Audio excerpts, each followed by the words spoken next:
Alright, testing, 1, 2, 3. What's going on, fellow rogues? It's Mass Mayor here, and welcome in for, I want to say this is the big one in regards to everything for the story so far, but this is actually like one of multiple big moments in the, in my story. So, yeah, this is a big one, but not, the definite big one.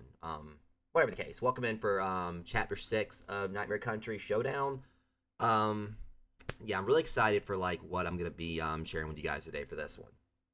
So this is obviously with everything else in the book, this is like a particular spot that I've worked hard on. And I think this actually was one of the parts like when I was like first writing the story, where I kind of like really started getting like more of a definite idea on like places I wanted to go with this. So you might see like a bit of a changing to like some things in this in regards to how the story was told like during previous chapters, with some things being a little bit more bloody, risque, things like that. You'll see what I'm talking about.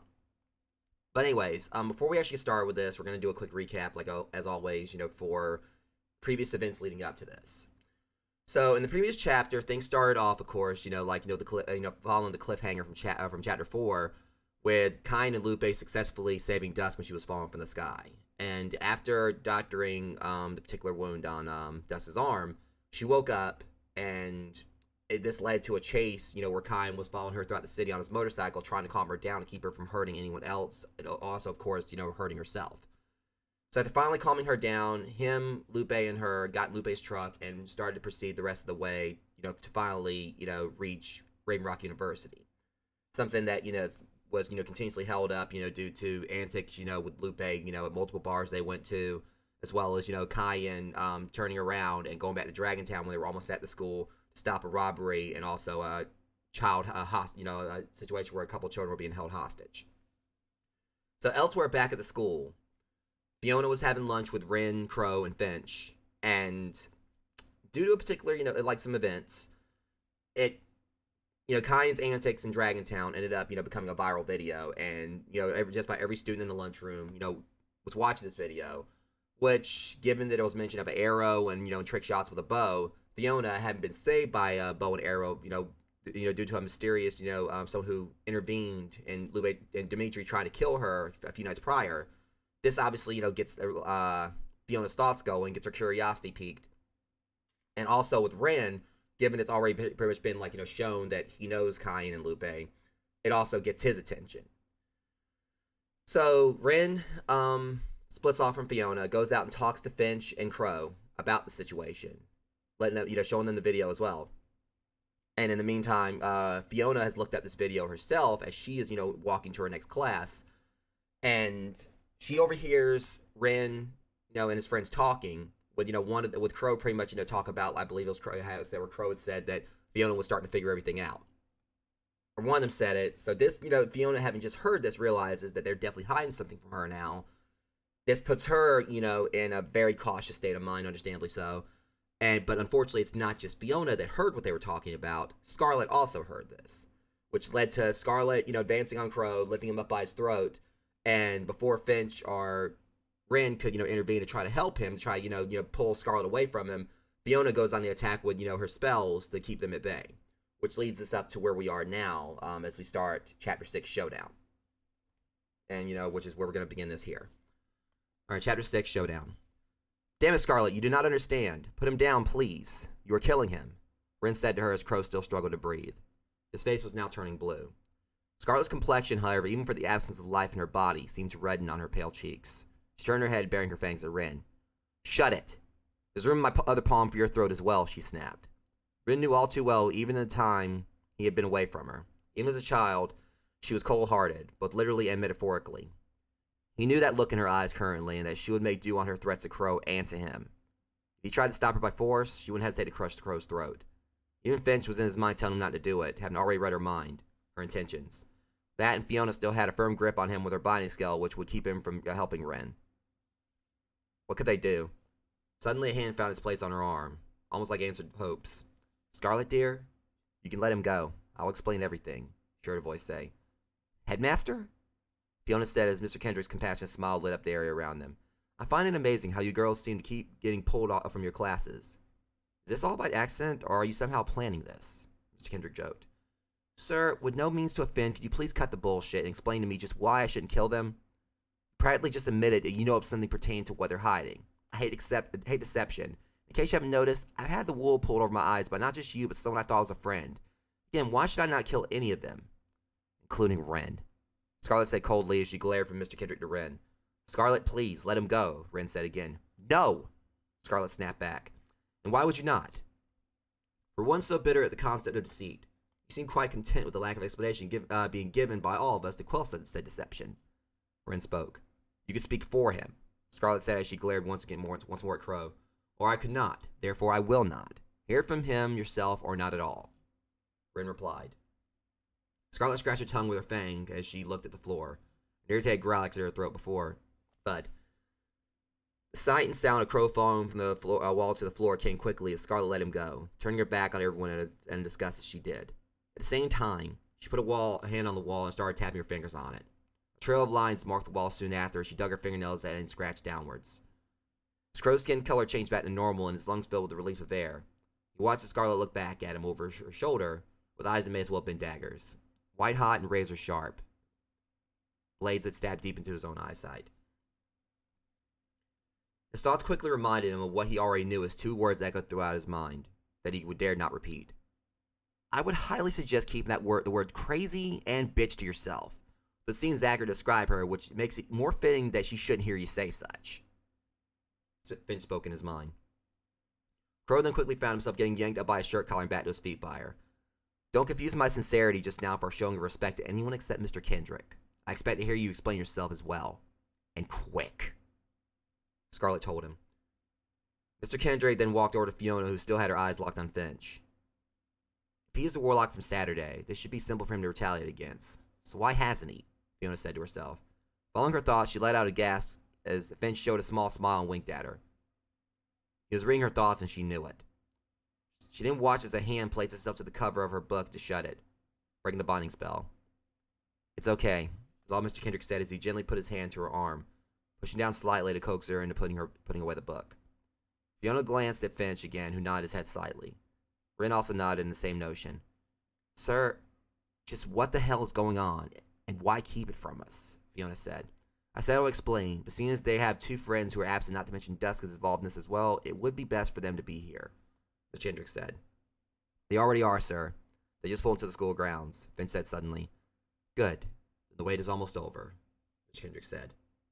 Outside. Wow, this is really a beautiful setting, Kine said as they pulled up upon the school. Dusk, however, only looked at him. There they are, Finch said. Fiona, however, noticed something else as well. So you three do know the guy from that video, Fiona said. That video that everyone in the school has been watching about the guy with the bow? Scarlet asked. Yes, it's him. Just they've been talking about. Fiona confirmed. She thought to herself, is that really the one who saved my life before? As he had with those children? Fiona asked herself. Then as she watched Lupe get out, she thought back to the other night again. That werewolf she had seen. It was him. Why the fuck is Dusk with them? Scarlet said loudly, pulling Fiona from her thoughts just in time to see that she was storming towards the door in haste. Wait, Scarlet, the sun's out! Fiona screamed. Scarlet, no! Mr. Kendrick yelled as he tried to grab her arm, but was too slow. It wasn't that Scarlet was too angry to notice. She was just too angry to care. If I can't stop her, I can at least protect her, Fiona said. Then do so, dear, before she gets herself killed, Mr. Kendrick said. Fiona quickly grabbed her spell book and thumbed to a page before doing a quick incantation. As soon as she finished casting spell, a brief blue flash appeared around Scarlet. I just placed a temporary shield around her, but I don't know how long it may last. This is the first time I've cast it, Fiona said. Ren attempted to teleport behind Scarlet to restrain her, which resulted in her turning around and grabbing his arm before closing the distance between them. At first glance, one would have been forgiven for thinking she was pulling him for an embracing hug, but one who thought such wouldn't have known Scarlet personally. As she used one arm to hoist Ren up by one of his hips with the other over his shoulder and down his back, she pivoted her body 180 degrees while using his arm as his leg to slam him down on his spine. So there's a little story behind this, guys, just so you know, breaking away from this for just a second. I'll be explained at the end of this chapter, just so you guys know. So, yeah, just keep that in mind. Following this, she stepped over him and continued towards the door. As he arched his back off the floor in spasms of pain, Finch ran over to try and help him up. Don't try to stop her, is all Ren said as Finch pulled him to a seated position. Finch, however, knew better, seeing as she had just done what she did to Ren of all people. And he was someone Scarlet had called a friend. Fiona, however, pursued Scarlet. With a stab of her finger, a flash of black smoke enveloped Scarlet and vanished as soon as it appeared, with her school uniform replaced by her usual all-black casual clothes and trench coat. Though compared to her shorts and fishnets from the past weekend, she was now wearing black jeans. It was a simple spell of matter manipulation. Fiona knew she changed clothes for reasons other than keeping her uniform from getting dirty. She had done it as a means to protect her legs, which were exposed before. Not that it accounted for much, given that other parts of her body were still bare and would have been burning under the sun's curse if vampires had not been for her shield she had cast on her. She didn't want to think on what would happen if she wasn't reasoned to go back inside before the spell wore off. Scar, don't you think you're getting ahead of yourself? I'm skeptical as well, but you should take a thought before taking action, seeing as Mr. Kendrick said to let them explain. Fiona said as she caught up with Scarlet, who stomped closer to Lupe's truck. Thought about it. My conclusion, take action. Scarlet said before snapping her finger again, to which a sight appeared from thin air in the same puff of smoke. Last Rites was the name of it, and had been given to Scarlet on her 7th birthday by her father. She had just went to pick it up from a city blacksmith the previous evening after several days of repairs to remedy how dull it had become from years of use. It had a curve as sharp as the blade itself, with intricately detailed designs of skeletons and ethereal wraiths on its handle and inside the blade itself. The weapon was not just deadly, but beautiful in a dark and mysterious way, like its owner. And that was without factoring in its most dangerous quality. Scarlet didn't have to inflict a fatal injury to someone to kill, given that the scythe was enchanted with the ability to take someone's soul if she even so much as scratched someone with it. 2 souls were in her sights. As Kine and Lupe got their bags and other items off the truck, neither of them took notice of the rage-fueled vampire with a scythe walking quickly right to them. Although Dust did. Scarlet, no! Don't do this, please! Dust said as she ran towards her and tried to push her back. Dusk, you get the hell out of my way. I have choice words for you after I cut them from groin to gullet. Scarlet said she tried to keep walking, only to be stopped by Dusk each time she did. A hard task for Dusk, even if it weren't a case for her being only a half-breed trying to push a full-blooded vampire back. Scarlet was simply that stubborn. Kine looked up and towards the commotion along with Lupe. I just got here and already have 2 girls fighting over me. I figured that would be more likely with Crow. Here, this is your bag, Kine said before tossing a small duffel bag to Lupe. Hey! You shut the hell up. I have no interest in you or that mongrel next to you other than the sensation of your existences. Scar said after hearing Kine's remark. She didn't toss her scythe, the power in her throat spinning the weapon around like a buzzsaw as it flew towards them. Mongrel! Who you calling a... Whoa! Lupe snarled at her before ducking to keep the scythe from hitting him, given he was in front of Kine at the time. Kine's reaction, however, was less frantic as he slightly tilted his head to the side while the blade flew past him, barely missing his neck as it buried itself into a tree. He then watched as the tree's leaves all fell off and the brown color of the bark faded into a sickly gray while the branches weathered and broke. Seconds later, all that remained of the tree was a pile of dust on the ground. Kine looked at Lupe, looked back at him before walking over and picking up the weapon as if what just happened was nothing at all. Nice to meet you too, he said under his breath. You're being unfair, Scarlet. Kine saved my life, Dust said to her as she continued to push Scarlet back, though she didn't want to admit that she herself had been doubting him. So he's Kine to you. Why are you being so casual to an asshole you just met? You do realize he's all over the news on GhoulTube, right? Scarlet explained. Lupe listened to them arguing before looking back at Kine. Apparently, you're a media darling now, Lupe said to him. Well, this is the first I've heard of it, Kine said with a raised eyebrow. What the hell are you talking about? Why would he be on the internet, let alone the news? Dust said. For fuck's sake, Scarlet, could you calm down? Even though he is, would you just think of the reason to it? He was responsible for taking down several robbers who injured an elderly couple and saving 2 kids. All while that crowd of people who could easily overtake them only watched. Fiona said she stepped in on the argument. And such refusal to help only proves me right on my hatred for such a species, Scarlet mouthed coldly. And those words there? That's what makes you just as much of a monster in a way. Seriously, Scarlet, what makes you any better than the murderers those men were? I mean, look at how you're acting. Have you even noticed in your 8 rays, you're standing out in the sun? You would be ashes right now if I didn't put a shield over you, which wouldn't have been needed had you have listened, Fiona explained. Well, I appreciate your concern to keep me from death, Fiona, but that won't stop me from killing him, and if anything, I did notice. I just knew you would cast a charm to protect me, which was what I wanted, so I could go and kill him. Think, girls. Who's to say you didn't set it up from the start and had paid those guys to take a fall in some grand scheme? Don't you find it odd that he does all that and gets a name for himself only an hour or so before he comes to our school? Fiona twisted her eyebrow upon finding out she had been tricked, but she let it go. So, I guess that means he also paid off a mother to toss her baby in a street and pay someone behind the wheel of a car to almost hit the child as well? I don't believe that. And while I haven't seen the news or this video on the internet, I do know that he saved a baby and also my life as well, Dust explained. That doesn't mean one goddamn thing in the slightest, Scarlet said. Everything has to be a conspiracy over coincidence with you, Fiona snapped at Scarlet. This coming from the one who was ready to attack them a few minutes, all the same.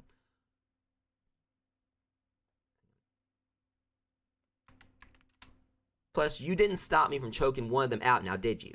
No, you were focused on that Morlock who you now seem to be defending along with the rest of them. So tell me, am I the only one with potential blood on my hands? Scarlet questioned. Fiona tried to speak only for Scarlet to raise a hand. No, actually, I'll answer for you. If I'm not mistaken, you were saved by Arrow the other night, correct? Now suddenly Legolas over there shows up at a crime scene with a recurve bow and does trick shots I've never seen anyone capable of. They've been hiding who they are to you with it hurting me all the same that Ren did such to me. Tell me, Fiona, why the deception from them? You said you sent 5 of them the other night, and here we have 5 guys in this little band of Robin Hood and his merry men who have 5,000 answers to give us, with the headmaster also having some explaining to do. Scarlet shot back.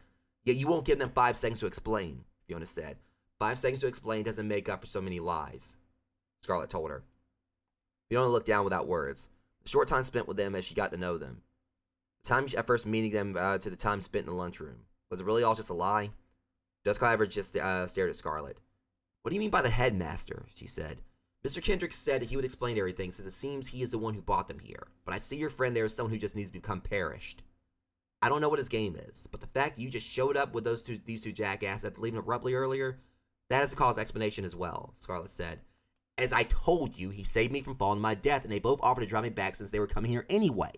They helped me, Scarlet. Why can't you see that? Dusk yelled. As they continued to argue, Kyan started to walk towards them. What are you doing? Lupe asked him. Taking us back to her, Kyan said as he kept walking. Lupe just rolled his eyes and continued to listen to the argument while getting his bags off the truck. I don't care, Dusk. No matter who saved who, there is no trust to be had for someone who does so without being honest about it. That just doesn't sit well with me. And also, you think I didn't notice your arm? Scarlet said before glancing at Dusk's wrist. Dusk, what happened? Fiona asked her now that she noticed it as well. She only looked away as she covered her bandaged wrist with her other hand, in which Scarlet put a hand on her shoulder, now sincere compared to the anger she had just shown. I thought you had stopped, Scarlet said to her. Well, I didn't, Dusk said back bluntly. Why is it bandaged up? Did something happen with your healing abilities? Fiona asked. I was unconscious at the time, hence why I fell from the sky while in flight.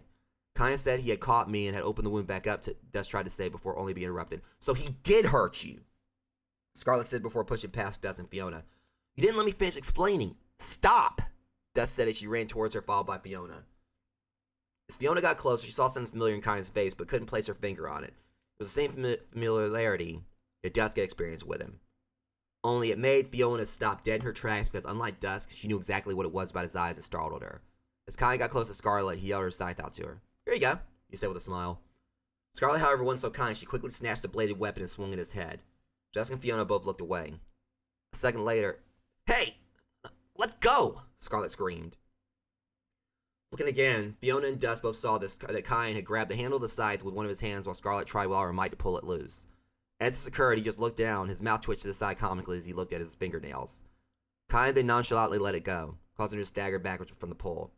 By all means, commit homicide to your dead little heart's dark intent, he said. She glared at him coldly. Draw your sword, she said. Kyan pulled a sword from its sheath, but instead of taking a draw with it, he threw it to the side. There. You just got an advantage, Kyan said as he gave a slight smile. Scarlet bared her teeth, and her body shook in an angry twitch before she swung at Kyan again. He ducked. Scarlet yet again bared her teeth and let out a growl as she swung the blade again and again, with Kyan dodging every swing. Fiona and Dusk watched in awe. No one they knew had ever been able to keep up with Scarlet's speed except Oki, who herself was watching from the window of her room. The main person she had her eyes locked on, though, wasn't Scarlet out of concern, but Kyan. Oki then showed a slight smile. It's been so long, my friend, she thought to herself. Ren, Crow, and Finch watched as well from the inside along with Mr. Kendrick. So, what are we going to do? Just stand here and let her attack him based on false conclusions? Finch said to Ren. One does not strike a woman unless the woman is reminiscent of Oak taking a punch. That, and I do not strike a woman at all, let alone would any who call themselves true men do such to the fair gender, Ren said. I wasn't referring to hitting her, seeing as all of us had that moral standing. I mean just calm her down somehow, Finch replied. Ren just continued to watch on. You cannot serenade to a raging wildfire with hopes of anything other than your tongue being burned. That's why one with no methods to contain it must wait and hope the damage is not permanent, Ren said. English, please, Crow told him. Scarlet is angry and cannot be reasoned with. She can only be tired out, which is what Kyan is doing. It's slow going, but I can already tell that she still has the issue with something that hindered her when she trained as a child, Ren explained. Which is? Finch asked. When she fights while angry, she exerts herself to exhaustion quickly, Ren answered. Finch watched on. You see vaguely that Ren was right. Scarlet's movements were getting sloppy and slower. Still, Finch didn't understand why the headmaster himself wasn't trying to stop it. Kendrick simply continued to watch like the rest of them. Kind dodged a few more of Scarlet's swings before slapping the blade to the side and aiming the axe kick towards Scarlet. She held the scythe in front of her horizontally to defend herself before feeling her arms lower from the increased weight of Kai and bring his foot down on top of it. While keeping his balance on his other leg, he glared at Scarlet before speaking. Okay, doll, now that I've stopped you from swinging that thing for a few seconds, I would like to say that as much as this is made for good cardio, I would like to get in there and start my orientation since me and my friends have been held up so far by bar brawls, idiot in a black leotard, robbers, girls thrown from the sky, and I guess now I can add crazy scythe-wielding cycle woman to that list. Kind said. Scarlet tried to push upwards. Yet again, she couldn't budge him like when he had been holding the handle with his hands. Though this time, it wasn't just due to him being so strong. Scarlet was growing weak from tiring herself out. That and Finch's Fiona's spell was wearing off. But she refused to stop fighting. She quickly put a foot out to trip Kyan off balance. He fell hard on his back, and before he could get up, found Scarlet's blade right on his throat. As much as I hate the sound of your voice, I won't deny you a last word. Speak, Scarlet said as she stared down at him with her eyes narrowed coldly. Kyan was silent for a second before giving a slight grin. I see that you love the chance to cut, slice, and chop whenever you can. But not about your failed attempt as a hairstylist. Let's talk about the weather, seeing as the sun is just horrible for your complexion. Kyan joked. Mouthy son of a bitch, Scarlet yelled as she took another swing with the weapon, not taking notice of the dark smoke and burning feeling coming from her cheek. Kyan, however, clamped both his hands down on each side of the scythe's blade and stared at her. His face was now all business as Scarlet continued to look down while Kyan only continued to rise upwards in a backbend, even with her arm strength coming down on him until his face was just in front of hers. His strength, Fiona said with a hand over her mouth. Never mind that. Look at Scarlet's face. Your spell's almost gone, Dust said. Scarlet's face and neck along with her hands were burning at an increasing rate. Fiona, cast it again, Dust said in a panic. I can't cast it twice with the same effectiveness. If I cast it again, it would diminish in seconds due to a recharge period, Fiona said in a panic. Don't you see I'm trying to warn you? Knock it off, Kyan says he pushed Scarlet's scythe back. She was staggering slightly as the sun weakened her more. Don't care. I'm gonna kill. Scarlet tried to say their weak words. At that moment, the spell diminished entirely. Before the full effect of the sun could fall on her, a blurred form shot out from inside the building at incredible speed and carried her back in with it. Good job, Lupe. Kyan says he smiled in relief. For what? He heard someone say behind him. Kyan just stared blankly at Lupe, who shrugged his shoulders. Well, if it wasn't you, then who was it? Ren has been in there the whole time. Kyan says he scratched his head in confusion. What just happened? Gus said, with Fiona showing a look of confusion as well. As they all looked inside to the lobby, though, they could see Mr. Kendrick holding Scarlet in his arms as he laid her down on the couch. Did he just... Dusk, since when could the headmaster move so fast? Fiona said. I didn't know he could either, Dusk said. Come on, Fiona said as she grabbed Dusk's hand and walked inside. Kyan looked at Lupe. Shall we? He said before picking up a sheath in his sword and walking towards the entrance to the school lobby as well. Headmaster, why did you stop me? He can't be trusted. None of them can, Scarlet said in a weak tone as her wound started to heal, though slowly. Scarlet, my child, please just control yourself and wait for explanations. Allow me to go get things ready for the last two to be tested. I promise to tell you everything, he said before attempting to walk off, only to have Ren teleport in his path with his arms crossed. Well, while we wait, I have something that you should explain to me. Why did you not do that sooner? She could have just died. Or do you have a care compared to the demeanor you try to show? Ren asked him in a somewhat demanding tone. Suddenly a vine shot through the front door and slapped Ren in the chest with enough force to slice through his shirt and cause him to stagger back, gripping what was now a medium-sized laceration in his chest as he did. The vine then withdrew at the sound of a spoken incantation. Fiona walked through the door, followed by Dust, the vine writhing from within a page of her spell book. Ren, don't take that tone with him, seeing as you and your friends are to blame. If you explain yourselves from the start, then maybe she wouldn't have acted as she had. Although I still don't condone her rash thinking in the slightest. Also, why didn't you try hard to keep her from even going out there since you and her grew up together? Let alone go out there to bring her back in at all, Fiona said. Scarlet not acting as she did. Highly doubtful, seeing as she would have acted the same upon seeing Dusk ride up with him, even if we had already explained everything, simply because neither are her breed. If I had not tried to stop her, then I would never would have ended up on the floor. She should have listened, and thus she brought these injuries on herself, Ren calmly explained. Oh yeah, because you're such a fucking expert on me, seeing as you haven't seen me for years before today, Scarlet yelled as she sat up on the couch before quickly holding her head and laying back down due to lightheadedness. Just as you're such an expert on all humans being hard when they're indeed good ones, correct? Ren says he tried to lower her hand to her, only for Fiona's vine to stand back out and slap it away. Keep your hands off of her, Fiona said as the vine coiled like an angry viper in her book. I was trying to keep her from jumping up again, seeing as she needs the rest. Even in arguments, a friend is a friend. Ren told her. Gus looked back and forth as the argument went on. Fiona then extended the vine out by tracing a finger over the words for the spell in her book. She then spread out all of her digits on the same hand out. At this gesture, the vine split off into several more as a series of sharp points manifested in response to each finger. Ren stayed his position as he calmly stared at what was now 5 vines, all aimed at his heart and throat. As I said, don't touch her again, Fiona said coldly. Before another word could be said, however, the vine suddenly caught fire. What the hell? Fiona said in shock. You know, I think I've said it before, but you see, it pisses me off people tend to speak more than I do. By the way, Martha Stewart would probably frown upon your gardening skills. Kind of says he walked in with one smoke cloud hand raised up. Fiona's spell book then flew out of her hand as if it had a mind of its own. As she attempted to pick it up off the floor, a small mouthful of sharp teeth formed out of one of the floor tiles and snapped at her hand. She didn't even look at Finch as she blew a deep breath from her mouth that shot a hair near her eyes upwards in a quick gust. Kyan, stand down. Stand down, Ren told him. What do you mean, stand down? All I hear outside before walking in is what sounds like a horribly planned shotgun wedding that happened an hour after a triple blind date of people who hated each other in the end. And you tell me to stand down? Plus, what reason should I take an order from you anyway? Bear in mind that she just tried to kill you with a very bad case of poison ivy. Kyan said. It's all just a misunderstanding. Contraction there. Hold on. It's all just a misunderstanding that will be cleared up as soon as everyone relaxes, Ren said. Oh, wow. Misunderstanding. Yeah, I thought it was a very verbal game of charades. Could have fooled me, Kyan said. Do you ever shut up? Scarlet shouted. Only in the libraries when cosplaying as an umbrella. But jokes aside, you really shouldn't be yelling in your current condition, dear. Kyan said. Bite me, she snapped back. Isn't that your whole shtick? Kyan said. That's Kyan for you. Give him a branch to light a path and he set the forest on fire, Finch said. Kyan slowly glared at him. Was that just a harmless metaphor you pulled out of your ass like all the other white rabbit magic tricks you do? Or should I actually take offense to that? Kyan says he pointed at Finch. She was talking to him anyways, and not you, Fiona said to Finch with a glare. It's true that she asked Kyan, but I figured I'd answer for him since his mouth gets him in a lot of trouble.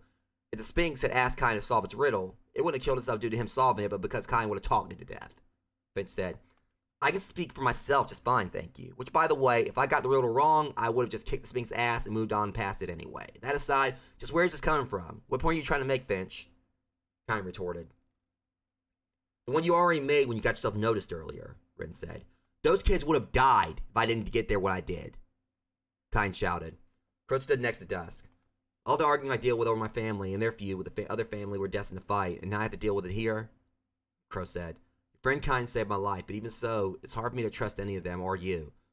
As hard as it is for me to say.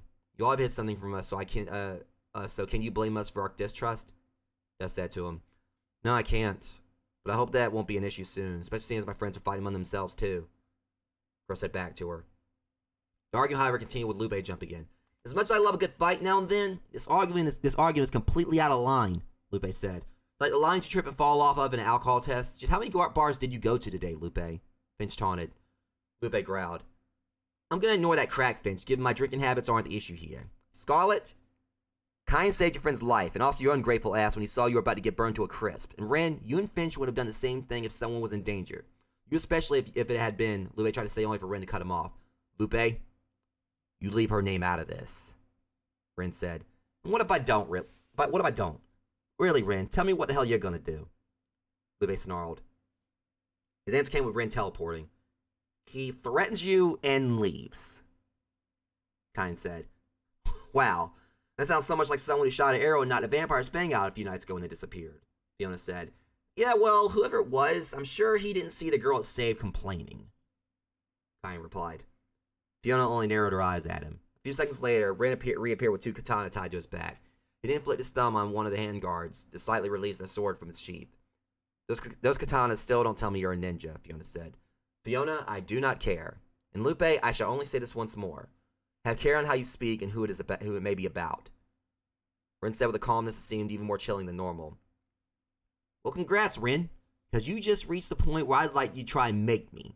More so seeing as someone looks a bit unsure of himself because he bought not one but both his swords. Lupe said as he stared back. Who are you two even talking about? Fiona asked. Stay out of it, Fiona. Ren told her. How predictable. More questions without answers. She shot back. I wonder if he'll leave without answering them as well, Scarlet added as she laid on the couch. Ren ignored Scarlet as he looked at Fiona. As I keep repeating to you, you will get your answers. If you just let Mr. Kendrick get Lupe and Kine through their tests so that we all have free time to explain. Ren said to her. Don't you have class anyway? Ren said to Fiona. I'll deal with detention before a knife in the back, Fiona said. You're so paranoid, Finch told her. Paranoia and common sense are two different things, asshole, Fiona explained. Can I say something here? Kine said. No! He got a simultaneous reply from Ren, Fiona, Lupe, Scarlet, and Finch. Oh, for fuck's sake. Okay, look. When you all are done finalizing your clusterfuck of a divorce, let me know, he said before walking back out the door. Dusk followed him while the rest still argued. Kine, where are you going? Dusk asked him as he walked outside. Lupe tried to get his bike off it. Antarctica sounds nice. It's far away from people, especially those who don't trust you. I heard what you said to Crow in there, which is pretty shitty after I saved you from a base jump from heaven to hell. At least penguins have a cold shoulder I can expect. Kine says he unhooked his bike before walking around into the front of the truck and grabbing his bow. Dust took sight of it and came to the realization. That bow, she said. Kine put his hands to the side of the truck as he lowered his head and took a deep breath. Kine, she said in a soft voice. In reply, he reached into his pocket and tossed a tiny object into the air. Catch, he said. Dust did so as the object came back down to her. Dimitri's fang. So you did save Fiona. But why, Kine? Why all this deception? Tell me, please. Dust asked him as she shook him by his shoulders. Kine, however, armed his bow and aimed in her direction. Some things are best left unanswered for a time, he said as he pulled an arrow back. Kine, what are you doing? Dust yelled. Asking you to run back inside where it's safe, because you're not the one I'm aiming at. Was all Kine says he fired an arrow. Back inside. Can you all just knock it off? Crow yelled out to no avail. You talk about common sense, yet the fact that we aren't going to hurt you is hitting you right in the face. You won't accept it? Finch said to Fiona. Why the hell should I believe you at all? Fiona shot back. How much does your headmaster care for you? Do you think he'd bring us here for the reasons he's yet to explain if he felt you would be harmed by us? Finch explained. Fiona looked back down at the floor. Things, however, were still volatile only feet away. You're always so cool and collected, Ren, but when I come close to bringing her up within a good reason, suddenly you want to raise your sword at me? It's not like you, so I assume I pressed a few buttons. Lupe taunted. Lay off him, furball. Scarlet said to Lupe. Try taking your own advice on that since you and Hermione over there were both on his case a few seconds ago, Lupe retorted. Fiona shot him a dirty look. As much as I like Professor Lupin, you're about to be a werewolf as dead as him, Scarlet threatened. Better to be that than as crazy as you, Bellatrix. But keep in mind that if I really wanted to cause you harm, which by the way, would be all too easy in your weakened state, you'd be in the same shape as Harry's uncle. Dead serious. Lupe retorted. Scarlet looked away in disgust. I guess it hurts when the truth hits you like a ton of bricks that maybe, just maybe, you're wrong about us, doesn't it? Lupe said. Everyone, watch out! Dust screamed as she ran through the door and quickly pushed over the couch that Scarlet was laying on to shield her from what was about to happen. Dusk, what the fuck? Scarlet started to shout before. Everyone hit the floor as Kine came running in, sailing in through the front glass of the school lobby and hard to a wall before falling onto his stomach. Ouch. Okay. Yep. Yeah, that's a dislocated shoulder. Kine said, the weak voice filled with pain as he twitched. He was bloody and had multiple cuts over his body as he lay face down on the floor. Kine! Crow yelled. Ren stepped over and tried to help him up, only to have Kine slap his hand away. What the hell are you being compassionate for all of a sudden? You all finalized those divorces, now you have a crush on me? You ain't my type, Ren. Kine said as he slowly pulled himself to his hands and his knees. Ren thought for a second. Look, man. Myself and Finch were both wrong, alright? Yes, we would have done the same thing as you had with those children. Thus, I am sorry for what I said, Ren tried to say. Yeah, I get it. I get it. Pissed off in the moment. Things said that you didn't mean. We ain't got time for that savvy bullshit, so don't worry about it. Kine said as he grabbed Ren's leg and pulled himself to one knee before Ren reached down and helped him up the rest of the way. Now, what happened? Ren asked. Bad timing for Lupe's metaphor, seeing as I'm the one who got hit by that ton of bricks. Kine says he popped his shoulder back into place while his wounds quickly healed. Following his words, a loud roar sounded from outside. The 12-foot-tall form of stone wall stood right outside the entrance as he stared in through the big hole that he made by punching Kine. Oh no, not him, Fiona shouted. As Kine looked around, he saw that Finch had created a transparent shield to protect himself and Fiona from the glass. which he dropped to come over to Kyan while she showed a look of disbelief at him protecting her. Dust was still at the overturned couch holding Scarlet close, and Lupe and Crow were also walking towards him. Kyan, upon seeing that nobody was hurt, went to his usual tactics. So, who invited you anyway, fat ass? Kyan insulted. What? Who are you calling fat ass? Stonewall bellowed. I'm talking to you. Unless you would consider the Statue of Liberty's fat ass stepson behind you. Kyan shout off. Stonewall quickly turned around to look at him. Wait, he actually just look? I doubt something so ugly could be made twice. Finch suddenly joined in. It is where Stonewall quickly advanced forward until, wham.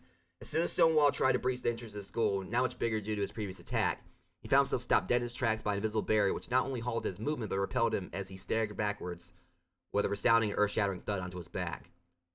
That force field is currently around the entire school. It'll give us a couple of minutes to figure out what to do, Finch said. I already know what to do.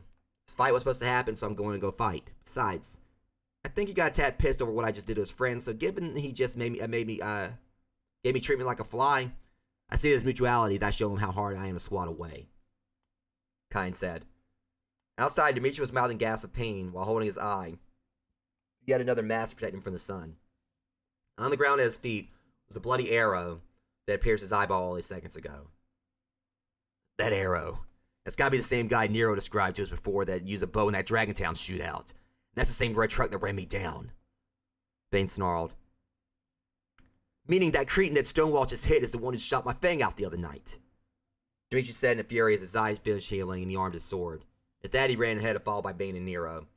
As the rest of the new arrivals stood near Kyan, he looked at the girls. Fiona, you're a witch and you sense auras. What are you sensing from us now? Kyan asked her. Her eyes widened. I'm sensing nothing. How'd you know I could sense auras? Fiona asked him. Finch is the same way. One question I can't answer now is that he has been cloaking us off and on to try to avoid suspicion, but since we have no more need to hide it, you can drop the spell now, Finch, Kyan said.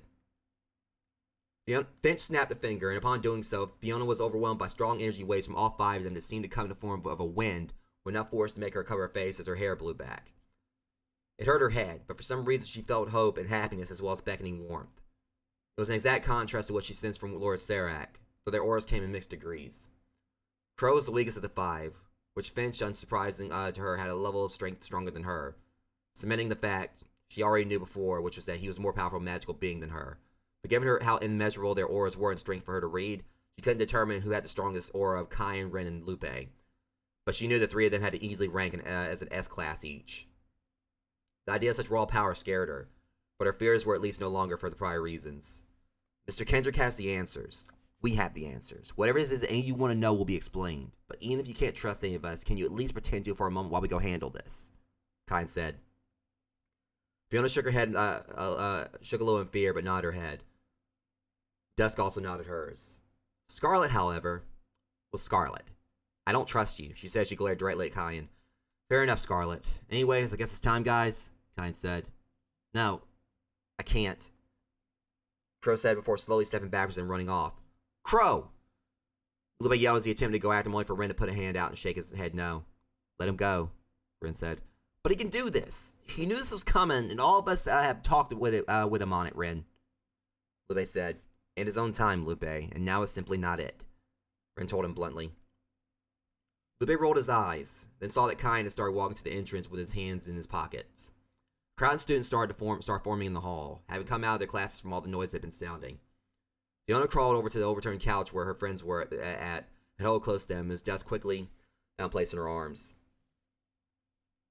Fiona, I'm so confused right now. What the hell's going on? Dusk said as tears welled up in her eyes. I don't know either, but even though I feel I'm going to have a nervous breakdown over all this, I'm going to go by what Kyan said and trust him for now, Fiona said. And why are you going to trust him? Or any of them? Ren included, Scarlet asked. Aside from how they're standing up to Hell's prophets who I know are evil, doing something that no one at the school has truly done minus a boy who lost his life today, for whatever it's worth, me, you, and Dusk owe them our lives, Scarlet. And if he didn't exactly save you as he did us, Kyan did at least try to get you to go inside before the sun killed you. And what I just felt, I don't think anything evil could give off something like that, Fiona explained. I still don't trust him, Scarlet said coldly yet again. Dusk then did a shh moment with her mouth. I think they're about to talk, she said in a whisper. That's all that annoying demon seems to be able to do, Scarlet said. Shut up, Scarlet. Dust said to her, causing Scarlet to turn her head away. Hell's prophets were all waiting outside with Stonewall now back to his feet while Kai and his allies reached the entrance. As soon as Finch gave a simple wave of his hand, the barrier around the school fell and they walked out. We had a plan to try and keep ourselves shrouded for a little longer, but seeing as I kind of fucked that up earlier, I guess the cat's out of the bag. You pussies aside. To say this since I'm tired of secrets being kept just as much as the ladies in there are, we know who each of you are, and us being here now like this isn't and never was an accident. Yes, Dimitri, seeing as I know who you are under that mask, I shot your fang out the other night and screwed up your dinner plans, thus your reservation to feed on Fiona or dust is on permanent hold as long as I'm around. Bane, this is my best friend Lupe, who you may remember as the one who kicked your hard enough to get you a very brief job as a gymnastic lumberjack. Stonewall, Finch right here was the one who, I guess you can say, took your inner weakness for granted. And Nero, well, what we know of you is that you're so weak we didn't even bother with you. Kine taunted. Nero instantly took on the form of a lion, while Stonewall roared in rage and Bane growled at them, at Kine. You ruffians! All you did was simply infuriate us to a point where you could stand no chance of fighting us if you ever had a chance before, Dimitri screamed. Oh, yeah, and might I add on that, though I'm sure you already knew this, I was also the one who burnt your face early as well, though I can see that it healed nicely with such a statement being purely out of kindness. Still, it's nice to see you found another ridiculous mask to make your chance of getting laid less likely if you didn't have that pathetic spell of yours. Kine continued to taunt. You dare speak such slander of my facial beauty, my sexual adequacy, Dimitri replied. Slander? Seeing your face the equivalent of a festered, rancid, watery diarrhea pouring from the guts of a 2-week-old road-tailed skunk in the middle of summer, I think what I just said is quite accurate. And also, don't blame me for the fact you had to go through a creaky door just to get something you open and enter to make a noise for you. Kine said with a smile. As Dimitri was about to reply, the sound of laughter came from inside the lobby. That is probably the only thing I can agree with that loudmouth on, Scarlet said as she stifled another laugh. She made sure it was loud enough for Dimitri to hear. I never heard you complain that night, Dimitri shouted. Scarlet peeked over the couch. Because I fell asleep the moment you put it in, she shouted back. And this just got awkward, Fiona chimed in. Well, Scarlet, did you? Dust started to ask. Yes, we fucked, okay? It was only once before I met either of you, and I'll admit, albeit reluctantly, that it was reluctantly without his sad little spell being involved. It was also before I knew what kind of douche he was. But believe me when I say someone who would be more likely to feel a pulse from me before they feel him. He never goes tighter than the clenched ass cheeks of everyone in Tokyo the moment Godzilla shows up. Scarlet said, You know, I was going to roast you more, but I'm going to let her have that one. I mean, geez, there's no flames I can generate that can burn worse than that, Kine said. You bitch! Dimitri yelled as he tried to step forward before suddenly stopping due to a searing pain in his cheek. My face! Dimitri yelled in pain. Ren tossed the kunai past Dimitri's cheek, cutting deep into his skin as it went by. In case you had not noticed, friend, if you were intent on ignoring us to go after her, it is safe to say that will not happen due to us being in your path. Sorry, Kyan, but I want to take on the ugly one. Ren says he took a fighting stance with one foot in front of the other, with the forward dominant foot arched up with the heel off the ground and the toes on the floor. Fair enough, but which one's the ugly one? Kyan said. That stance Ren just took. That's Nigo Ashidachi, the cat-foot stance of Shotokan martial arts. Could he really be a ninja? Fiona said to herself. Girls, what has happened here? Mr. Kendrick said as he walked back into the now demolished front lobby and saw broken glass everywhere. We don't even know where to start, but maybe if you finally could tell us what you've been putting off, then maybe that would be a great help, Scarlet said.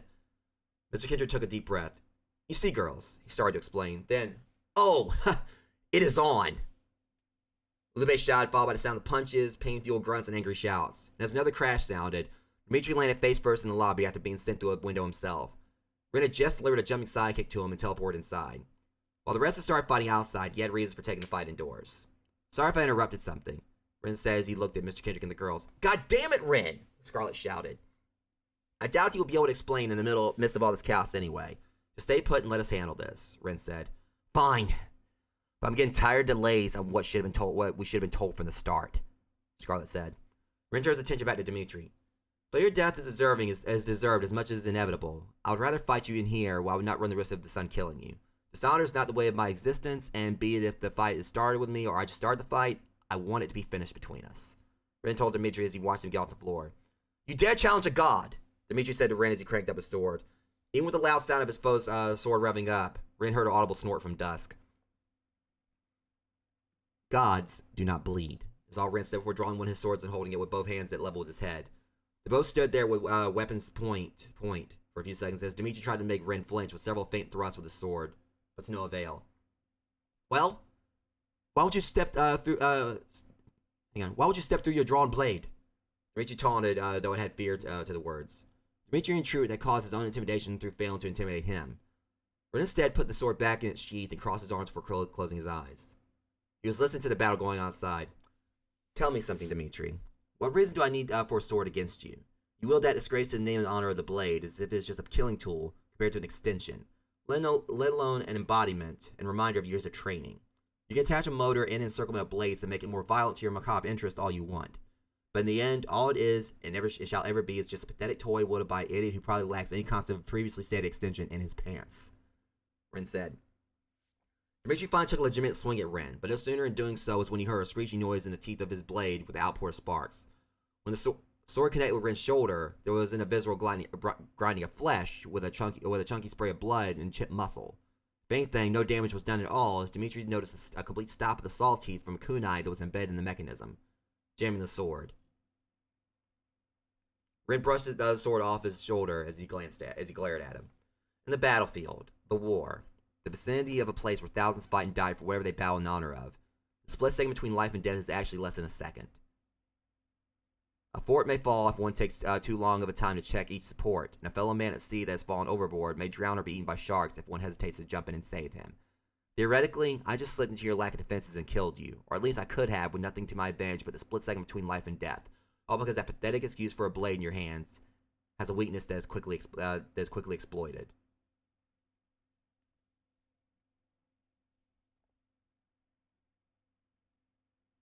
Ren spun another kunai in his palm before smashing the tip of the handle into Dimitri's nose, followed up with a flick of his wrist, sending the blade into his foot. As Dimitri let out a yell of agony and reached down to try and pull the dagger out, Ren gave a quick but powerful knee to his face, forcing him back from the force of the hit while tripping his injured leg from behind. The impact from Ren's knee knocking his body backwards combined with the force of knocking him off balance all in a fluid motion caused Dimitri to hit the back of his head on the floor, knocking him out. One may only call a fight by such a name when the opponent is actually a threat. Otherwise, it is only practice. Ren sighed as he pulled his kunai from Dimitri's foot and cleaned it before putting it back in its pouch and looking outside. Shame. Now I have no one to draw blades with. Ren thought to himself before looking over at the girls who all stared blankly at him. Such little effort in defeating Dimitri, Fiona said to herself. They then heard a loud roar followed by a thud outside before looking in response. Nero laid on his side on the ground, still in his lion form with Kain squatting down, hands on his knees, he stared at him. Okay, Mufasa, how about you actually try and bite me next time? You may not realize this, but you kind of missed. Kain says he cracked his knuckles. You stupid fuck. I have other forms I can take. Nero said before transforming into a Brahma bull and charging at Kain, who grabbed him by the horns. Kain heard the sound of his shoes screeching on the ground and caught a smell of burnt rubber in his nostrils as he slid backwards before pushing back against Nero to stop them both, forcing them into a test of strength. Okay. Now this is more interesting. Kain thought to himself with a smile. Across from Kain, Bane bared his teeth at Lupe, who did the same in return as they circled each other. Both had just had a quick round of back-four claw swipes and bites that all missed. At the moment, they exchanged no words and only growls. Like animals. They didn't lunge at each other. Lupe bit deep into Bane's shoulder, and Bane followed up with a hard knee to his gut before piercing his claws deep into Lupe's back and raking up quickly. Lupe let out a yelp. He fell to his knees and felt his back. His ribs and spine were exposed through the ripped flesh and skin, though the wounds were knitting back together. Baby back ribs? Finger licking good. Bane said as he licked Lupe's blood from one of his claws. Lupe then rolled forward and clamped his legs around his ankles before twisting his body, causing him to fall snout first on the ground. This meat's a little too tough for you. Lupe says he got up and attempted to bury a heel into the back of Bane's skull with a stomp, only for him to roll out of the way, leaving the crack surrounded indention from the foot's impact in the concrete. Bane aimed a series of claw swipes at Lupe, who slapped his hands away before grabbing him by one wrist and then the other. Lupe then gave a slight grin as he rotated his body sideways. Crack. Bane howled in pain as both arms snapped from Lupe performing a no-handed cartwheel while holding his arms. Gotta love this enhanceability, ain't friend? Man, did the accent wrong. Gotta love this enhanceability, ain't friend? Lupe says he kept his hold on him. Bane replied by putting a leg up on top of Lupe's hands and hoisted himself up with a backflip. His one leg kicked Lupe in the face, while the second broke Bane free with a kick to his arms from underneath. Lupe landed hard on the back of his neck, but quickly kept up his feet and went into a stance on one leg as he aimed a flurry of low, mid, and high-level kicks at Bane. As Bane backed away to distance himself, Lupe stopped his attack as he noticed his foe's broken arms hanging down limply. Need a break to heal? That poem was intended, by the way. Lupe joked with a smile. Bane only growled as his arm started to mend with a series of pops and cracks as the bones healed. Alright. Round 2. Lupe said as he started to run towards Bane. Watch your back, Lupe! He heard from Kyan, who had looked back while still locked with Nero to see Lupe being ambushed from behind. At this moment, Lupe had thrown a kick at Bane, who had pushed his leg to the side with enough force to spin him around quick and hard. This, however, was what Lupe wanted. At least at first. Lupe kept his leg hyped with the intention of kicking whichever hell's prop was behind him, but his foot collided hard with Stonewall. As he held his ankle in pain, Bane took advantage of the mishap by grabbing Lupe's arms from behind to hold him in place. Nobody home, wolf, Stonewall said as he raised his hand and punched Lupe. Instead of hitting him, Stonewall hesitated as a bouquet of flowers suddenly grew from within his fist and started laughing at him in a cacophony of high-pitched cackling. What the hell is this? He bellowed. One of the flowers then grew in size by 5 times and attached itself to Stonewall's face, obscuring his vision. The opposite of a weeping willow, a laughing lily. Lynn said as he held his hand out and pulled it backwards as if to wind up a punch, but instead tossed a force ball. The second Stonewall ripped the enchanted flower from his face was when the force ball hit him with enough force to knock the heavy monster off balance onto his back again, with the sound of impact resembling a cannon going off. Taking advantage of Finch's help, Lupe smashed the back of his head into Bane's nose, forcing him to let go as he held his snout. While he was stunned, Lupe punched him hard in the face, knocking him flat as his eyes rolled around in a daze. The lobby filled with gasps and chatter among the students. This is insane. Is this happening to us? There's no way this is believable, even for this place, Dust said. She just saw Fiona slowly open her mouth wide as she lifted her arm to point a finger. Upon looking, Dust saw what it was, with every one of the students that had amassed in the lobby staring and all as well. Jeez, I'm not gonna bullshit you here. You're a little heavy. Only a little, Kyan said. He was holding Nero, who was still in his bull form over his head by the horns. Put me down! This isn't funny! Nero yelled as Kyan lowered his arms up and down. You really want me to let you go? Kyan asked him. I'm not asking you to, I'm telling you to, Nero yelled. Here, I thought the bull was supposed to toss someone off him, not the other way around. But as you wish, Kyan said before tossing a loop and Nero right onto Stonewall. A sickening thump sounded as Nero's skull bounced off the golem, knocking him unconscious upon impact as he reverted back to his human form and rolled off Stonewall's massive frame to the ground. Stonewall, however, slowly got back to his feet and roared at Kyan, who just watched him. You know, it must really hit you hard in the self-esteem department to know you're a little example of a cop block. I mean, look at you. You blocked it into sheer non-existence. Kyan shot off. Ooh, came a sound from several students in the hall. What did you say? Stonewall roared as he stood up fully. Oh boy. Didn't we go through this the other night when you pissed him off, Dusk? Fiona said. He's always pissed off, Scarlet stated. Beside the point, though proven all the same. Fiona agreed. Duskcutter was silent except for her thoughts. Yes, Fiona, we did. But unlike me, Kyan might just be strong enough to defend himself. Dusk thought in her head. Wow. A cop block who's also a blockhead. Never would have imagined. Okay, being blunt and willingly cruel here. Isn't it impossible for you to have sex? You run around butt-ass naked and I don't see anything down there, so you must be the Easter Island edition of a Ken doll. Or should I say Virgin Islands? Kyan taunted. Stonewall pounded his chest before roaring at Kyan, who stood his ground. I've only heard you talk since you got here. It's time someone shut you up. Stonewall bellowed as he raised a fist up. And given so many people today have asked me if I ever do shut up, it's about time someone tried to make me. Kyan continued to taunt. Oh no, I can't watch. Dust said as she looked away. Well, I can. Mouthy dolt deserves to get killed for trying to stand toe-to-toe with that behemoth, Scarlet said. Stonewall then brought the fist down. You've got to be kidding me, Scarlet yelled, leaning Dust to look again. He had blocked Stonewall's attack with his forearm, and although down only one knee, Kyan was showing no strain on his face and holding Stonewall's fist up, even as the ground cracked under his feet. He then grinned as he pushed back up to both legs and knocked the giant's hand away. Stonewall backed away slowly while Kyan simply glared at him with a grin. Impossible! Stonewall yelled. Kyan walked towards him, but he looked away from Stonewall on to see Finch and Lupe had run back inside. They did so to get out of the way. You have something that your friends don't have. Even though you saw my pals take down 2 of them, even though with their strengths. You have raw power, but that's not enough, fossil fuck. Given that while you're all about strength and lashing out a rage to which no one would want to stand in your way when you come stomping through, you're against someone who can fight back, or to be more specific, 2 people who can fight back, since Finch showed no issue knocking you on your ass either. Kyan said before grabbing the top and bottom of his head and cracking his neck. As Finch along with Lupe and Ren watch out from the lobby, they notice Bane slowly getting back to his feet, having recovered from Lupe's stiff punch. Instead of coming after Lupe, he ran to Stonewall's side and growled at Kyan. Finch then looked at Lupe and Ren. That boulder-headed jackass just gained a power spike. I'm sending something from Bane also. They're up to something, Finch told him. Fiona sensed it as well, which caught her off guard due to what she had told Dust the other night. The only Sales Prophets member she had ever since was Jin. I'm going back out there, Lupe said as he tried to run out only for Ren to grab his arm. This could be interesting. A werewolf who had never been hit prior to your arrival, and a golem who never suffered a breach to defenses before Finch came along.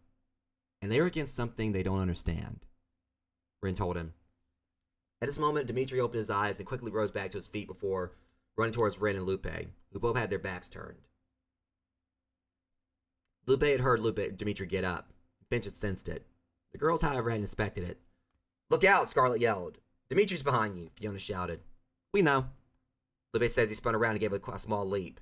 His tail slapped Dimitri in the face, followed by a harsh impact from his foot as it connected with the same spot on the cheek and sent him into a corkscrew motion towards the floor. But as he fell, Finch put a hand out and held Dimitri in midair through telekinesis. Thank you for your concern, Scarlet, Ren said to her. Don't mistake my words of caution for kindness, Ren. I helped you and him only because I still want answers, Scarlet said. Like you could have hurt us anyway.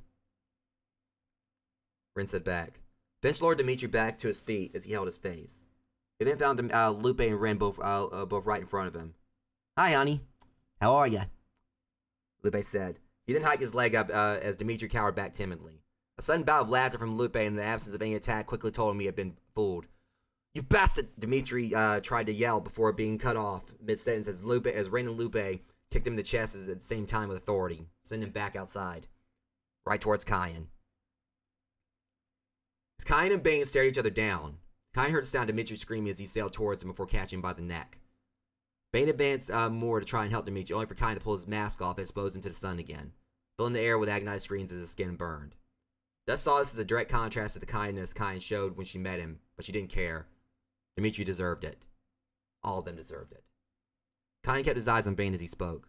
It's amazing how quickly you can go from feeling like no one can touch you to realize just how weak you are when you're a bully who's met someone who can bully you all the same, isn't it? Tell me, Dimitri, how much of a threat do you feel you are right now? Kyan said.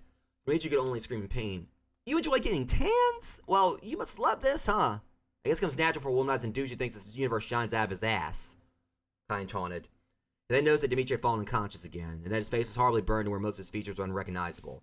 And surprised everyone watching except his comrades, he suddenly put Dimitri's mask back on him and tossed him under a tree into the shade. Bane growled again and bared all his teeth at Kyan. What? He's gonna heal just fine. I just don't want to kill him that easily. Besides, you're to blame along with the lost city of Atlantis right there for not stopping me, Kyan said. Without warning, Stonewall let out yet another roar before slamming both his fists hard into the ground repeatedly. Kyan then found himself falling off his feet, which Bane took advantage of due to his animal's keen sense of balance. As he pounced onto him, Bane quickly swung a claw down, though Kyan blocked it along with several attempts to bite his throat. The earth started grumbling as all the students in the lobby struggled to maintain balance. It was as if the whole school was threatening to come apart. What is this? What the hell's going on? Fiona yelled through the loud rumbling. That fucking golem is going to tear this whole place down at this rate. Kyan needs to do something or I will, Finch said. It's Stonewall's dart drive. Devil's Quake, Scarlet shouted. What? Stonewall's dart drive? Kyan, get the hell out of there, Fiona screamed. What do you mean dark drive? Dust asked. Fiona now regretted not telling her earlier even more. If we survive this, I'll explain to you as Scarlet did to me, but for the love of God, someone has to get Kyan away from there. Fiona yelled as the rumbling and shaking seemed to get more fierce. Bane continued to attack Kyan with bites and claw swings. Then they all watched as Kyan grabbed Bane by the snout and yanked his face to the concrete beneath them, causing him to roll off as he held his head. Though the werewolf had other plans for what he did. His plan wasn't to try and kill Kyan, it was to stall him. The earthquake quickly subsided before Stonewall slammed his fist to the ground one last time. After he did so, several large sharp-tipped rocks of various sizes jutted from below all around Kyan. Bane got up from the ground with a grin on his face. At the same time, a white aura of energy began to permeate around him. Stonewall stepped into the circle of rocks as he and Bane both surrounded Kyan, who just looked back and forth as he ignited flame in his hand and sparks popped in his eyes. My friend, you may think you and your buddies accomplished something by picking fights with us these past few days, but all you truly done is dig graves for yourselves deeper and deeper. Stonewall just showed you his dark drive. Now you see the howling ricochet from yours truly. Feels special though, seeing as I've only had to resort to this once in my life, and you get to help us test it. You get to help us test out a modified version we've thought up and practiced for the first time. Given he normally uses the rocks to impale those he uses on compared to their purpose today. Bane says he circled Kyan. Stonewall pushed Kyan from behind, caused him to stagger while Bane did a back handspring before flipping him backwards into the air and pressing his feet on one of the rocks that was right behind him. Oh no, Liu said. As Bane shifted his weight into his legs, he pushed off and shot forward with his body tucked into a ball. Kyan's body arched backwards as a shout of pain exited his throat from Bane slamming into his nose, forced a stream of blood into the air. Bane only sped up as he continued to rotate before bouncing off another of the rock formations and back towards Kyan. He collided hard in the back of Kyan's head, knocking Kyan to the ground, though he got back up even as a heavy flow of blood now poured from his skull. This was followed up by Stonewall hitting him from behind, knocking him back to the ground as Kyan let out a painful gasp. Someone help him! Damn it, he's gonna die! Dust yelled. Good, Scarlet said coldly. Scarlet, how can you say that? How can you be so cruel? Dust said in tears, she glared at Scarlet, who just looked back at her with an expression of someone who just had no care in the world.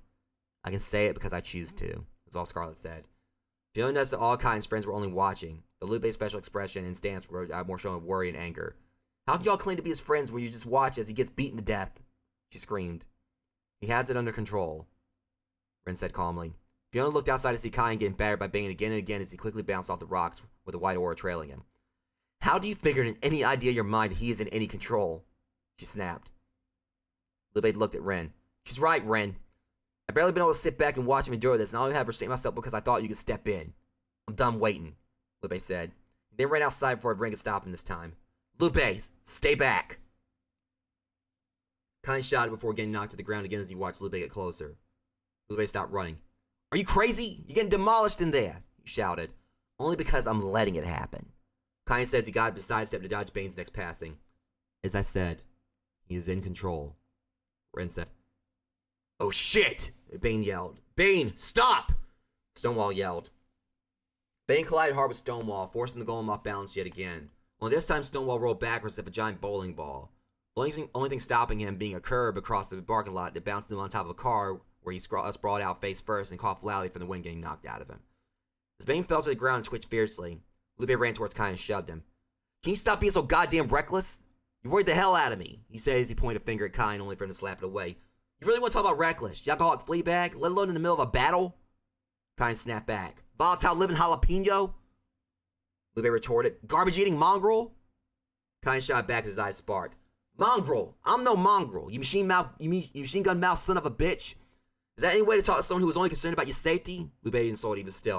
What the hell did you expect? Of course I'm going to respond in disrespect since I see it as an insult that you think I died that easily. I pulled past girlfriends of yours off you when they were kicking your ass who weighed more than that fucking Berlin Wall right there. Kyan snapped back before pointing at Stonewall. You want to talk about ex-girlfriends? At least I don't write poetry about them, Lupe said. What's wrong with that? Especially compared to how I'm like a freshly castrated owl at night when one breaks up with me. Kyan insulted once more. You want to go, Kyan? You want to settle this with something more effective than words? Lupe shot while raising a fist at his friend. Anytime, punk. Kyan challenged. Look out, you two. Ren shouted. In Ren's words, both of them looked just in time to see a car bearing down on them. In reply, Lupe jumped up and vaulted over it. Kyan, however, ran toward the side of the school building with the car rolling behind him before running up the wall and flipping off backwards. The car barely missed him as he landed on his feet behind it. Whoever that car belonged to, their insurance provider is going to be a bit pissy on having to possibly cover that. Kyan said as he ran back over to Lupe. As he closed the distance between himself and his friend, they both heard a roar and saw a Stonewall in the distance slowly walking towards them. We'll settle this later, Kyan said. Looking forward to it, Lupe responded. Kyan took his foot across the dirt to draw a line before silently motioning for Stonewall to come on. The golem broke into a run as he backhanded a bench and a trash can out of the way before stumbling over a large table, which he also batted out of the way as he stormed towards Kyan and Lupe. The two showed surprise as Stonewall jumped to the air 20 feet and proceeded to come down fast towards them. Both rolled to avoid being crushed, but were met with a swift retaliation as he swung his hand, slapping Lupe hard in the face and sending him backwards into the air high enough to land in the branch of a tree 15 feet away. Following this, Stonewall focused on Kyan, who ducked under another fist and delivered a kick to Stonewall's knee, causing him to buckle slightly before kicking him again in the side. Lupe growled as he jumped out of the branches and started to run back towards the golem, only for Ren to teleport in his path. "Out of my way, Ren! That motherfucker just signed a death wish!" Lupe snarled. "No, this is out of our hands. Let our demon have his fun, especially since he quite possibly needs some stress relief," Ren explained as he held Lupe back. "The hell with that! Get out of my way!" Lupe demanded. Ren only crossed his arms. "No," he said. Lupe twisted his eye. "Okay, then I'll bring him over here. Yo, brick dick. My friend here said he knows ants with bigger balls than you." Lupe shouted at Stonewall, causing the golem to look his way, followed by Kyan. "What the hell, dude?" Kyan shouted. As he did so, he took his eyes off Stonewall. "Lupe, what are you doing? You know that as well as I do that you cannot breach his defenses," Ren said in a tone that was less calm than normal. His answer came quick. Wham. "I sound like a cannon firing. Hang on. I used the cannon firing thing earlier, whatever. Sounded like a cannon firing sound as Kyan flew towards his friend after getting swatted by Stonewall's hand and slamming directly into the same tree Lupe had landed in, which quickly uprooted and splintered as if a tornado full of dynamite pulled it from the earth and the explosives finished the job.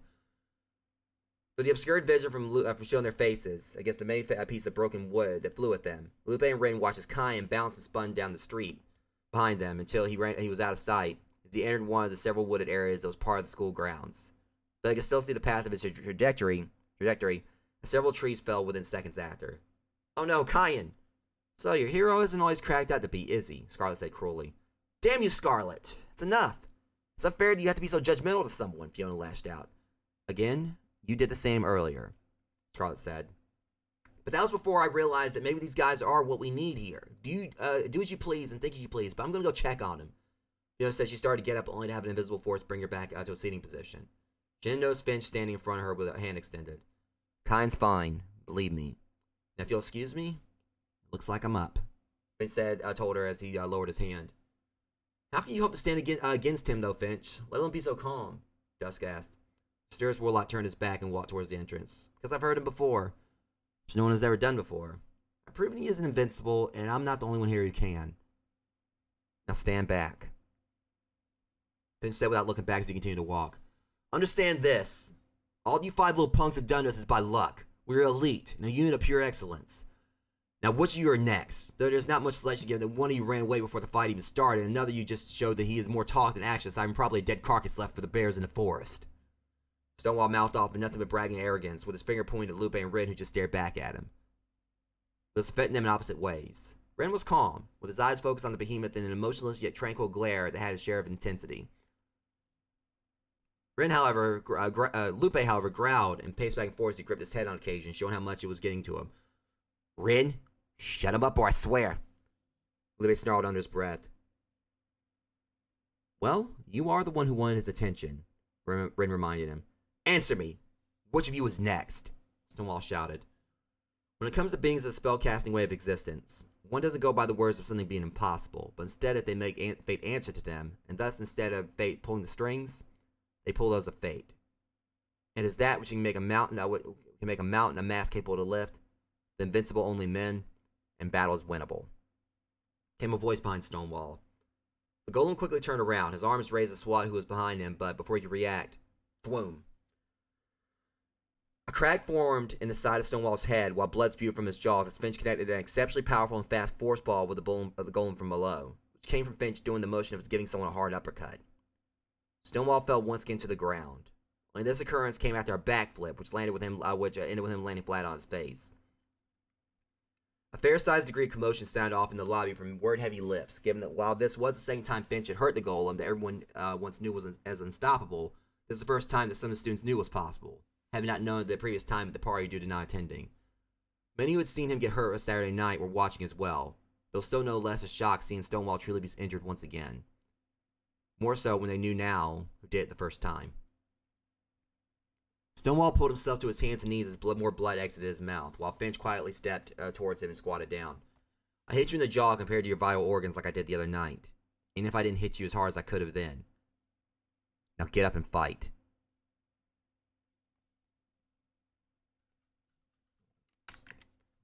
It says he floated backwards before stopping and standing in place, hands in pocket.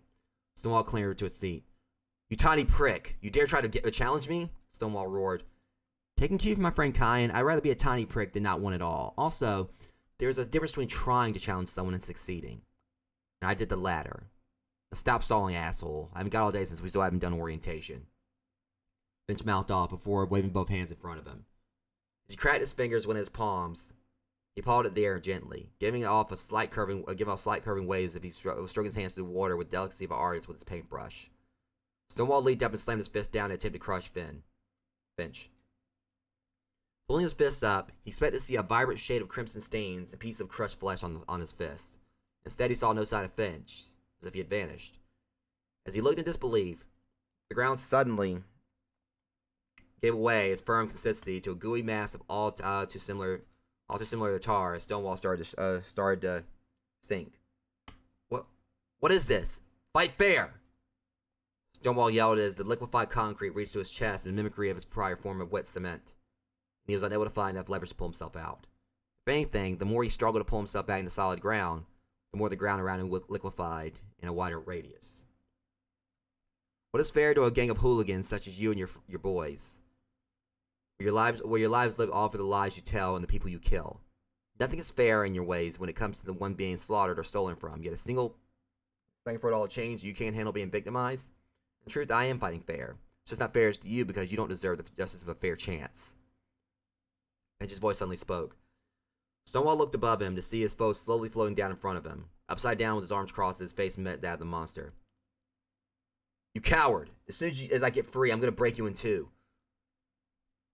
Stonewall threatened as he swung at Finch, who quickly floated upwards to dodge the attack before vanishing seemingly in the thin air yet again, only to reappear directly behind Stonewall with a globe-shaped ripple in the air above his hand as he sized the golem up. I don't know what about this is easier. Showing him how quick I could kill him or the overall factor that I could. Finch thought to himself. I can't even find words to describe whatever this is. I didn't think it was possible for someone to do something like this to Stonewall. He's practically toying with him. Just said. With such a casual approach to his abilities, even with the amount of strength I've sensed from him, no less. God, what the hell is he? Fiona replied. Scarlet only watched on silently with an icy glare. So why does Finch get to battle him when he didn't even get a hit by him? Why have to sit back like a dog with an ill-conceived obligation to obey his master when I'm a wolf? A wolf! I shouldn't have to listen to anyone. Lube snapped at Ren. I refuse to once again go over the obvious ruling of your inability to harm him, at least not effectively. Now let it go. Ren spoke. Lube continued to pace back and forth in irritated impatience as he watched on. No more games. Show yourself and fight me without the fancy street magic. Let's see how far you get without it. Stonewall taunted. He looked to his left and right for Finch, not knowing he was right behind him. Where is the fun of letting a bully have his way? Finch thought as he put a hand close to the back of Stonewall's head. He had enough energy concentrated to knock Stonewall out, but not kill him. Get them on their goal. To intimidate, not kill. That was the plan. It was a plan that only they and the headmaster knew, which continued to draw impatience from others. Will you finish that blockhead off already so you can get here and explain yourself? Scarlet suddenly screamed. Fiona and Dust both looked at Scarlet as the gasp sounded from their throats. The same with Lupe and Ren who heard her. They couldn't see her from outside. Although too late, Mr. Kendrick quickly put a hand in Scarlet's mouth, only to have her mumble loudly beneath his hand, try to pull loose. But the main reaction came from Finch, who let out a gasp as well, while taking his eyes off Stonewall, which was a mistake. Got you! Stonewall yelled as he spun around and surprised him with a swift swat of his hand. This caused Finch to spin around, and at the same time accidentally fire off his force ball, directly at Lupe and Ren. Ren quickly ran to the side, though calmly. Lupe, on the other hand, wasn't so lucky. Finch, you idiot! Lupe yelled as he saw the rippling air coming close to him and shielded his face with his hands. Suddenly, a sound like that of a bottle rocket, especially at night, it filled the air, leading to Lupe to open his eyes when no impact came to him. I'll leave you guys alone for 2 minutes and things go to hell. We can't have that without a demon, right? Kind said as he stood in front of Lupe with the look of with slight strain in his eyes, as well as a bloody nose and a few bruises on his forehead and cheeks. He had a sword in hand like a baseball bat, having managed to stop Finch's force ball as it pushed strongly against the blade, which seemed to bend from the power of the concussive spell. The screeching noise, however, grew louder as Kine pushed back, until everyone watching, and especially Lupe with his keen hearing, covered their ears. God, my ears! Fiona yelled. Make it stop! Fuck, make it stop! Gus screamed in pain. Lupe rolled on the ground as he looked at Kyan, and all around him as the street lights in the parking lot started to shatter and a few of the windows of the school's dorms cracked. Kyan! Get rid of that damn thing! Lupe screamed. Kyan gritted his teeth as he pushed harder and harder while the rippling air grew in size around the vicinity directly in front of him. He saw Finch holding his ears as well, but unfortunately Stonewall wasn't affected given his ear canals were beneath the rocky exterior of his skin. He finally climbed out of the pool of liquid Finch had trapped him in and was winding up to deliver a hard punch to him. Finch, get down! Kyan shouted. What? Finch screamed back. Get the hell out of the way! Kyan yelled at the top of his lungs. Then, thwoom. Kyan pushed forward just enough more to finally overcome the strength of the force ball. With enough of a recoil to break the sound barrier as the ball flew back towards Finch and his foe. Whoa! Finch said as he quickly went to a dive and phased under the ground as the ball passed over him and collided with Stonewall. A loud, agonized roar came from Stonewall's throat as several cracks appeared on his body and multiple pieces of his skin chipped off, exposing raw muscle underneath. Blood dripped from beneath the cracks, and he breathed heavy as he staggered. But he was still standing. The students watching inside only showed more shock than ever as they lowered their hands from their heads after realizing the sound had faded. They had hoped for the fight to be over, but all they saw was a bloody and damaged, yet still threatening golem, angry and ready to kill. How's he still standing after that? One female student said. He's every bit as much of a monster as we all knew him as. He's unreal. How the hell can they stop him? Here I thought we may have had hope, male student said. Fiona only lowered her head. Her thoughts came to saying, that would have decimated any normal person, but Stonewall's practically a walking fortress. How can they really stand up against something that strong? Fiona said to herself. Finch reappeared from underground next to his three friends. I don't understand how that didn't work. You put more force into that rebound of my spell than I had used to try and knock him out. But he didn't even topple. Finch said to Kyan. Is that all you got? Stonewall said through paced breaths he stared all of them down. Kyan looked him over. Those rapid breaths on and off and on. The anger in his voice. The frantic twitching in his hands. When you hit him with that force ball the other night, he wasn't as angry as he is now. I mean, he didn't have as much adrenaline going through his body. He's standing only by that, Kyan said. How can you be so sure? Lupe asked. Kyan started to walk towards Stonewall, sheathing his sword and keeping eye contact with the giant as he spoke back to Lupe. Because he doesn't know anger like I do. Let alone 9 years worth. Kyan said. Kyan stood at 6 foot even, and only half the height of Stonewall as he walked closer and closer. The difference in their height became more and more visible as his distance closed, and he stared up at him while the golem stared back down. Ha! He's done for. There's no way he can take Stonewall on hand to hand, especially given it didn't work before, Scarlet said ever so coldly. This time Dust and Fiona willed themselves not to reply. They felt she was right. He managed to topple Stonewall before, but it was through mostly indirect means, either using Bane's momentum against him, and even so, Stonewall wouldn't stay down. Any sane person would know better than to fight something so big without a very reliable plan. So either Kyan was insane, or at least what they hoped, which is that he had a plan. Into chapter 6. And there we go with that, rogues. So safe to say, obviously, the fight's not over. I left it on a little bit of a cliffhanger there, because obviously, Stonewall is still standing. The rest of the Hell's Prophets are pretty much unconscious. So yeah. This, like I said, this was basically like one of the big moments of the book in regards to, the new arrivals finally having that showdown with Hell's Prophets that pretty much was hinted at in the first chapter. Like, ever since Finch had intervened and hit, Stonewall with the force ball before. So, like I said, I worked really hard on this whole thing right here, and there's definitely like a lot that could have been done better. I mean, there were like some things there I definitely need to kind of go back and edit a little bit. In regards to repeats of some things, like an example where I said, like, I think I used the whole canon metaphor a couple times, and some other stuff I think I want to go back to and kind of tweak a little bit. But yeah, the next chapter, of course, is going to be, I'm going to go and say, is going to be the conclusion of this fight, which is going to be, this chapter is going to be called Sibling Rivalry, and this is going to be read next Wednesday. I was considering actually doing like a twofer today, reading that one as well, but kind of want to let these little cliffhangers kind of like, just marinate a little bit, if that makes any sense. Kind of like just let them, kind of like sink in a bit, kind of leave that little bit of anticipation there instead of like, I just want to kind of like let it build up. But yeah, I mean, for me, this was like, when I first did this chapter, this was like one of the parts I was really trying like new ideas with the book and like doing like the first actual big fight scene. like an actual, true fight between, Kyan and, his friends, and also, like, other supernatural beings, compared to, like, Kyan fighting, some, fighting humans previously, where it was, like, more one-sided. Obviously, Kyan's strength is shown here. I mean, the fact that he's pretty much, just shown how resilient he is. But trust me when I say that even though I have, like, made Kyan, like, very powerful here, there are other threats that, I've obviously, shown prior that there have been, like, cases that Kyan's been on in the past where he hasn't actually, his power didn't really mean a whole lot, namely with the whole thing of, like, Cthulhu being, like, hinted at. And I will kind of say that there are going to be moments in the book where you guys are going to see Kyan, like, definitely, like, basically being shown not as semi-unstoppable. You'll see what I'm talking about, with, like, some of the upcoming stuff. But as I said before, Sibling Rivalry is going to be the next to the last chapter I'll be posting for, probably taking a break from writing this, because I do have, like, some stuff I need to go in and do. I have, like, a lot of stuff that I do need to go in and properly edit up moving forward in regards to everything. So we're basically talking, like, like the Swarm. I do think I'm definitely going, like, kind of check with that and kind of edit up a little bit. But what's going to come, like, in Chapter 9, which would actually, I think I originally named it Demon's Dirge. I can't remember if I actually named anything differently since then. There's a lot I got to, properly edit for Chapter 9 and so on, hence why none of that is actually on Wattpad just yet. So I don't know how long the break's going to be following Chapter 8. I'm hoping I can go in and kind of, like, get some stuff, like, edited, because it was back when I wrote, like, everything Chapter 9 onwards. There's definitely, like, a lot of stuff I want to keep, but it was also when there was, like, a lot of stuff I put into the story that I really realized, I could, definitely change this.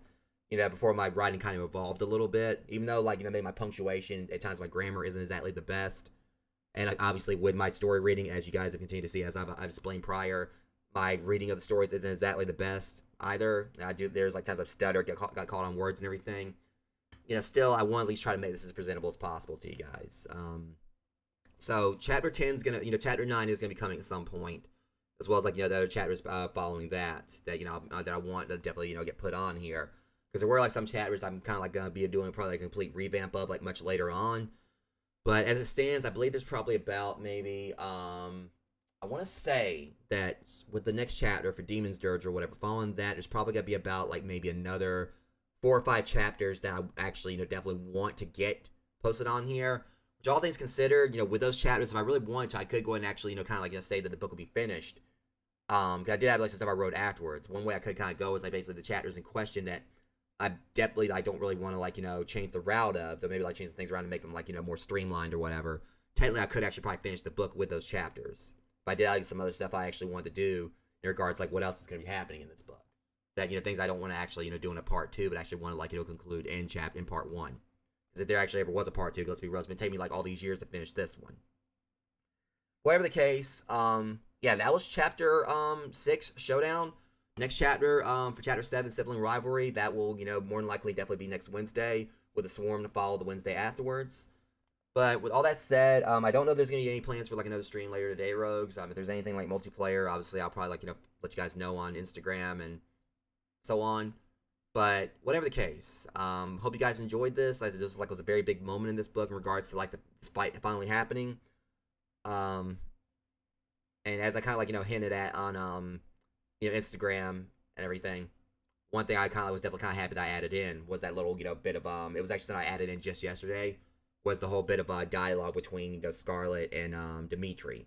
Technically, that was actually a revelation that originally I actually wrote in a much later chapter, but that wasn't actually as extreme as that, where she just pretty much admitted to it with a little bit of roasting of Dimitri. But in this one, it actually worked a lot better because she roasted him, like, a whole lot more savagely than, she did in the later chapter where the revelation originally came to light. So, whatever the case, hope you guys enjoyed this stream. Much love to you. Thank you those that came out, like, and, listen to this. And if you guys, you actually, listening on this, following the stream, for the, VOD or recording of it or whatever, appreciate you guys as well. So anyways, until the next one, Rogues, be it, like, if it's a stream tonight, next stream for Pokemon tomorrow, or, the next stream for, the next book reading, whatever the case, see you guys in the next one, and thank you for watching, and catch you later. Thanks so much for watching my stream. If you like my content and want to see more, be sure to follow me and hit that notification bell. You can also find me on Instagram and join my Guilded server to hang out and join in on occasional movie nights, as well as check out my TikTok where I post comic book clips from my live streams. If you're an aspiring streamer, my website contains a collection of over a dozen completely free text guides with advice to help you get started, sections dedicated to proper networking, reports to channel panels, handling dead air, and many other topics. can find a link to my website on my YouTube channel. See you guys next time.